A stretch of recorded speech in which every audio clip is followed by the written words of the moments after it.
personally, as an ordained minister, I'm an ordained interfaith minister, an ordained Khametic minister, and an ordained healing minister. In spite of what people see on TV with all these mega ministers and what they hear about churches and so forth, I live a pretty simple life. And that's also what I teach. And everything that I make as a teacher and as a performer goes right back into the ministry. Because really, I really don't, I live a very simple life. But the more help that we get, the more people we're able to help. So donations are always welcome. We have some members of the temple that will come and, drop off some canned goods for people. And also make sure to leave donations. Somebody dropped in today and, put something in our little basket there. But online, people can go to the Sharaym Shenu temple site and you'll see a tab that says your support. And with this modern age, the bill payments that we have, all of them are set up online. So as soon as it comes in, it goes right back out. But we're looking to expand. There are people who come here who are in need of coats and blankets and, going back years, we used to do a blanket drive, and we're looking to get that going again because there are so many people here in the city who are in need. And, winter's coming. But then there are everyday people who are having problems. And, I design clothes. And I usually will pick up some extra things on sale for people at because we have so many discount stores around here. So for a couple of bucks, I'll pick up some extra shirts or whatever. So if somebody needs it, then I just give it to them, So yes, your support is greatly appreciated. In these economically challenging times, we've done what we can to help one another within the temple with bills, and I have been there where my utilities were shut off because I had a lot of people who just wouldn't pay me, and so I know what that's like.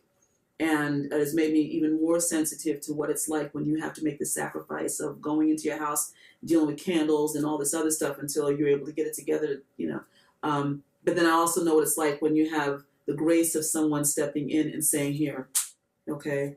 So we are looking to be that entity as well. And when we can, we make donations to people who have trouble with financial situations, utilities, again, practical needs. Because I'll tell you something, you can preach at people all day.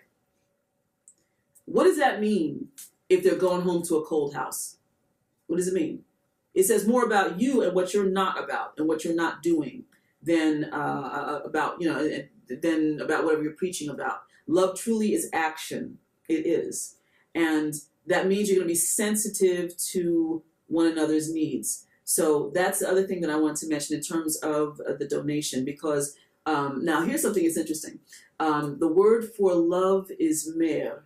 It's also the word that is money. It's connected to money, but it is also water, move, okay? It's energy. We understand money is an energy exchange, and as much as we're not stuck on money, we still know that we need it to live.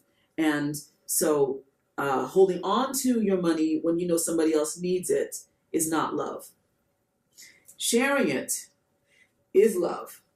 And it's important also to make sure that you've got your own ducks in a row, because nurturing begins first at home. But certainly when you have enough that spills over, or even the whole idea of, hey, if I've got it, you've got it, then we're going to have a balanced society where nobody is in need.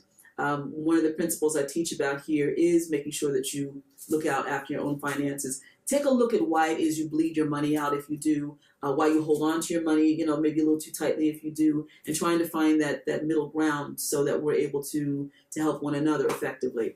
And then the other thing is it's important to think about future generations. So what are you going to leave behind? My goal right now with building abundance is because I have two daughters. They're grown, but still, we believe it's important to have some kind of an inheritance to leave behind for my community with the work that I do, and also making sure that I have more money, to leave behind to make sure this entity keeps going, or maybe someplace else. There may be people who don't have children and they want to leave something behind to help somebody go to college or something like that. All of that is really important. The mindfulness of how we help one another with our finances in the here and now, and also for after we're here, after we've left. Peace. Work. Peace is work. I know I always talk about obtaining inner peace, and maintaining inner peace. That takes work, I've had a life that has been in service my whole life, even before I got to be ordained back in 99. But, 97 as a healing minister, and 99 as an fully ordained minister. But, you just living, you tend to make a lot of mistakes, and you can find your life is all tangled up in knots, if you're giving too much without receiving back, if you're depleting yourself, if you're just saying yes to people, and inside it's like save a little bit for yourself, and trusting the wrong people, and they're all up in your life now, and then you got to figure out how to get them out. You have a big ball of knots, and it takes a while to untangle all those knots so that they're free. There are a couple words for freedom in the Khametic language. One is Sharaym, which means peace and freedom. There's also wuche, which means to unloosen, to untie, to unburden oneself, to puzzle out something. And it's depicted as a ship that is carrying a heavy load. The idea is to dump off the load. But first, before you dump it off, you got to take it all apart and look at it, okay? And the process of looking at yourself, untangling your knots, owning your stuff, and working on it is the first step toward peace. Owning who you are is peace, okay? There are some people who are like, oh, I wish I was 5'10", and for a lot of my life, I just perceived myself as some Amazonian woman, and then I'll look at pictures of myself and I'll be like, where's the rest of me? Because I'm only 5'2", but in my mind, that's what I see. But I've accepted that I'm 5'2", and I'm mighty in that. If I continue just sitting back and wishing, wow, if I'm only 5'2", life would just pass me by. This is the package I have, and I love this package. And it took me a long time to get to that place because of the fact that, when I was coming up, the whole thing with light skin, dark skin was a really major thing. I was the only dark-skinned grandchild, except for my cousin Ronnie, but he was the only boy. So then he was able to get over, okay? But for me, as the only granddaughter who was this hue, it really did a number on me. It really did.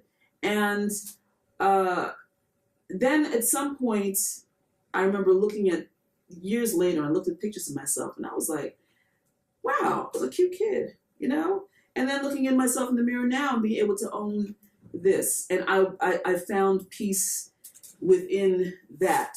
When you accept all of who you are, and then even with the blemishes, and with the blemishes, when you own it, then you can work on it, okay? And untangle, unburden, okay? Now, how does that translate over to larger society? A lot of us take our angst that we carry about ourselves, our insecurities about ourselves, our fears, and project them onto other people. Okay, this person eats this way instead of this way. Why do they do that? And instead of trying to find out why, we become critical. This person dresses this way, or this person comes in this package. And instead of taking the time to go over and engage in dialogue with that person to find out why, we just become very negative. There is no peace in that. The path to peace is not one, I always say it is not one where it's just tra-la and it's strewn with roses and so forth. The path to peace often is strewn with broken bottles that you're crawling over and rusty nails, as you're in this place of trying to find that common ground. Sometimes peace means you stay over here and I'll stay over here. And if both of you agreed upon that, that's cool. But for a lot of us, we really want to try to figure out, how do we live with each other in this world? So yes, we can have our own neighborhoods and everything like that, but understanding that, well, it's because of culture, we have a common culture here, we're comfortable with this, that's cool, okay?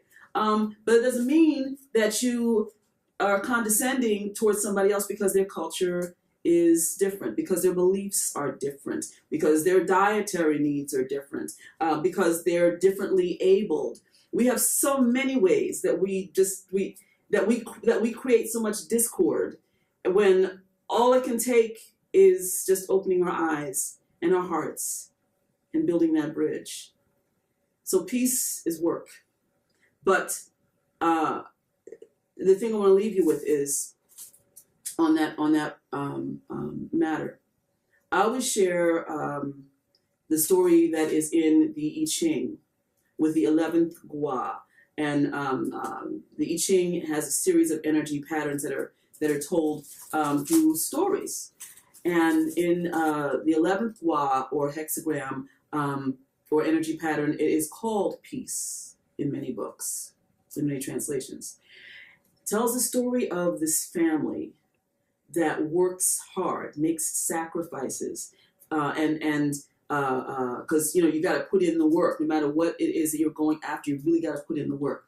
So they put in all this work, coming from nothing, and then building themselves up to great wealth. This benefits the generations that come behind. But from here, and all these generations that come from here, and that are benefiting, at some point, some generation lost sight of how the abundance got there. All the work that went into obtaining, attaining, and maintaining the abundance, which afforded peace to the family. Because in this situation, when you're able to easily sustain yourself, you have a level of peace. So they squandered the money and found themselves now desperate to try to get the money back. And they forgot the standard, because also once you achieve a standard of peace, when you start working from that place of peace, then you realize when you're maintaining it that you're upholding a standard, okay? So they forgot the standard. As you're fighting to get up there, that means that you recognize that there are some people, if they don't have it, then, listen, I'll keep praying for you, but I got to keep going, okay? Because right now you're kind of threatening what I'm trying to get to. So because they had lost sight of what was achieved, they, in desperation to just get some money real quick, married off one of the daughters to an enemy family. So the daughter's welfare didn't matter. What they received in terms of the bride price was all that mattered, and it all just eventually just fell to ruin. And it's the same in general with peace, because a lot of times in our neighborhoods, we have, I look at my grandparents, okay, and my parents, my mother, she was a little one in the cotton fields, okay. She tells stories about how she and her sister thought picking cotton was fun, and my grandmother made them a little, bag to collect the cotton and so forth. But then coming up north, it was a thing of never wanting to look back there. And my grandparents getting their family up and out because they wanted something better. And through achieving the better, they were able to have a greater deal of peace about themselves because of what they achieved and because they knew their families were taken care of, okay?